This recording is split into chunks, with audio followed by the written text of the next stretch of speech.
سلام خدمت آقا تبارک خوبم. الان به وقت محلی ساعتینه حرم امام حسین علیه السلام.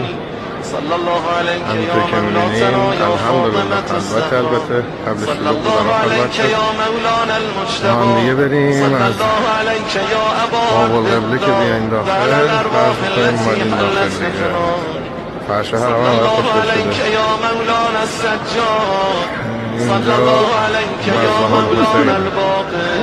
صلى الله عليك يا مولانا الصادق صلى الله عليك يا مولانا الكاظم السلام عليكم ورحمة الله وبركاته. بعدين من شما سهم گوهش صلى الله عليك يا مولانا يا أبا الحسن يا علي ابن موسى الرضا عليك آلاف التحية والثناء ورحمة الله وبركاته.